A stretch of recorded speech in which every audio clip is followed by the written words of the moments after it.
Ever ask yourself why we never heard about Michael Jackson from the people who actually knew him? Why didn't the media tell us about Michael, the man? I've never had a nicer gentleman, a more appreciative person with more well-behaved kids come to the zoo. Not what you expected. Absolutely not what I expected. You know, I've hosted a lot of celebrities here at the zoo, and quite frankly, many of them are not pleasant people to be around. Surrounded by bodyguards, it's just the holier-than-thou attitude. He was the absolute opposite. When we were in Europe and we were doing the bad tour, every city we went to a children's hospital and bought them a piece of equipment. Not one hospital for the whole tour. Every city. They had a little boy that was dying and wanted to meet Michael. And Michael went up and talked to him, and the kid perked up, and it was like amazing. And I went off to the corner. I cried. I really couldn't take it. And Michael came over and put his arm around me and said, "You have to understand, Frank, this is our job. Not on the stage. This is our job. To make somebody feel good." He believed that. He absolutely believed that. My daughter stayed with him, and he has so much fun, and he's just a fun guy. Would you leave your children? Yes, I would. Yes, I did. I left my child with my mother. Yes. So many people really don't know him, and they don't give him a chance, and they're so ready to criticize. I was with Michael in Eastern Europe, and we got off of the plane, and he said, "You want to go to the hotel, or you want to come to the orphanage with me?" And it was like, rather than going to the hotel, he went to the orphanage. And he walked into this orphanage, and I remembered him looking, and he was walking through it, and he was very calm. The promoters were there, and he was looking around, and the conditions were pretty grim. And I saw him whisper to someone, and then whisper to someone else, and he was, you know, moving through and interacting with the children. And then later I found out what he had whispered, and it was, you know, this orphanage will be turned around. There will be new beds in here. There will be clean sheets in here. There will be more people in here taking care of these children by tomorrow, or I'm not going to go on stage. Michael is perhaps one of the best clients I've had. He's generous, he's kind, he's grateful. He thanks you for all the work you do every day. He had a very wonderful human side to him, too. He was polite and gentle, and in a business where we didn't hear these words too often, Michael, if he would ask for something during a session, he'd say, "Please." Such a great guy. He seemed otherworldly, but he was also a human being. I know what it's like to walk down the street and feel like the whole world is turned against you. I know what it's like to feel helpless and unable to defend yourself because the roar of the lynch mob is so loud that you are convinced your voice can never be heard. I had abandoned him, that we had abandoned him, that we had allowed this magnificent creature that once set the world on fire to somehow slip through the cracks. He was so unique, so original, so rare, and there will never be anyone like him again. He was a king.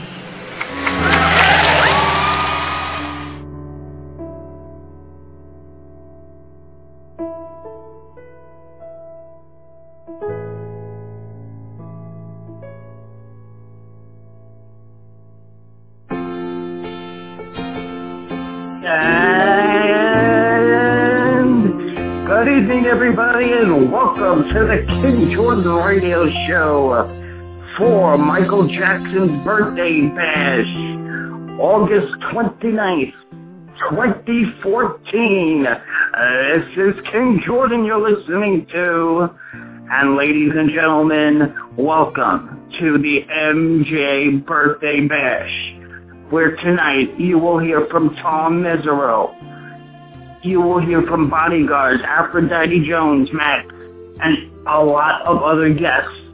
First, let me bring in one of our guests that seems to be here. He is a former bodyguard of MJ, Michael Jackson, the icon. Let me introduce a friend of mine also. Ladies and gentlemen, here he is, Kerry Anderson. Good evening, Kerry. How are you? Good evening, Jordan. How are you? Pleasure being here, and I thank you for having me again. Oh, the pleasure is mine on such an awesome day. It is Michael Jackson, and it is his birthday bash. What is your thoughts on the King of... Well, you know, it's kind of bittersweet. I've heard a lot of his music today, and the music is just awesome. And but it also, you know, brings up memories of when I didn't know Michael, and then obviously when we had, private moments. And like I say, it's bittersweet. I think about him all the time. I think about his children. And I just know now that he's in a better place. Thank God. We all will get there, prayerfully one day. But it's a bittersweet thing. I know there is no more pressure. One of the sad parts that, you would think about today was when he was going through some of the most difficult times of his life. And as Madonna alluded to, it seems like a lot of people abandoned him. And like she said in that sound piece just before we came on, how all of the evil kind of drowned out his voice, and he probably felt that no one heard him at times. And I just would reflect back on that at times, and it just must have been so difficult for him. But you know what? Just thank God that he's in a better place. There's no more contracts. There's no more betrayal. There's no more lies and deceit. And I just, thank God for his music, and thank God that now it seems like people are coming around and they're really realizing what we had in a person, and how talented and just awesome he was. We also, Kerry, don't mean to interrupt you, we also do have another former bodyguard of the icon, Michael Jackson. And let me please introduce to you Mr. Mike Garcia, former bodyguard of Michael Jackson. Mike, this is King Jordan out of New York. How are you tonight, brother? Doing fantastic. Thank you for having me. Oh, it's great. We got Kerry Anderson. I'm sure you know him or heard of him at least. Absolutely. I've seen his work. Okay. So, Kerry, continue your thought, please. Then we'll go to Mike. No, that was pretty much it. Like I said, it was like a bittersweet day. You hear all of the music, you see some of the videos, and it just brings back moments of some of the memories that you had. And it, like I said, it's bittersweet. But the majority of it, I know personally that Michael is in heaven, that he's in a better place now. His music and his legacy will continue to live, and it's an awesome time now because, like I said, he has no more pain, no more contracts, no more betrayals, no more pressure to succeed, and just the pressures of life, the lies and the deceit and all of that.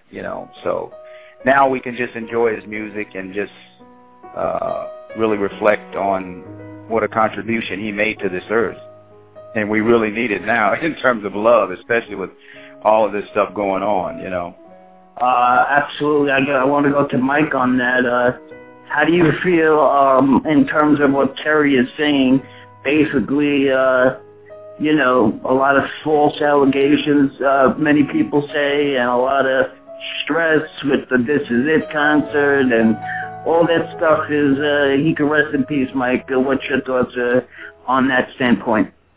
I agree 100% for what listening here to Terry, and the words in which that he's saying is exactly how I feel, and he's at rest now, and just like Terry alluded to, the fact of the pressure and everything, and all the craziness that was going on around him, he's always going to live on, and right now it's really it's a somber moment right now, and like he said, it's a time in which that his music. The world really needs his music right now. Yes, it's an excellent point, and of course, Mike, you were with him after he was acquitted on all 14 counts, right? Correct. And Kerry, you were with him actually throughout the trial, right? Yes. For about a year and a half up after the actual verdict as well, when we went to the Middle East and to France and London and Oman and several places in the Middle East. That was a bittersweet time too as well. Thank God he was not convicted. I thank God justice prevailed and the judicial system worked. Can you describe a verdict day, Kerry? You were there, Can you describe that day, June 13th, 05? Well, it was a very difficult day on my part, and I can only imagine what it was on Michael's part.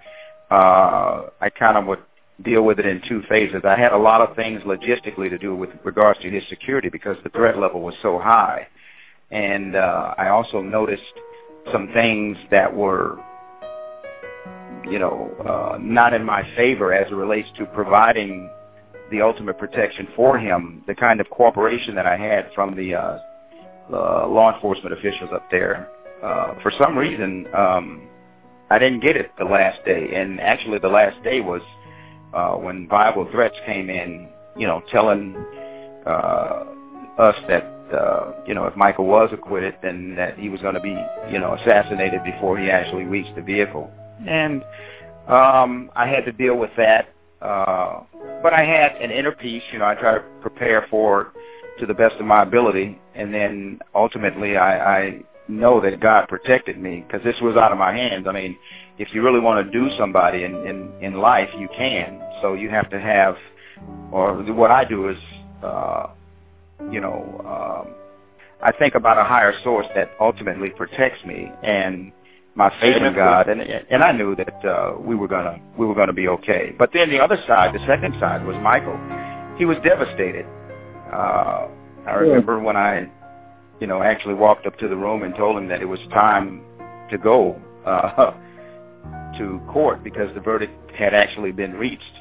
And then, there's stories about some of the things that they did. I'll go into it later on some of the things that I know that they tried to trip us up on the actual last day as relates to causing us to be delayed and responding to the trial because we actually had a time that we had to be in court once we were notified.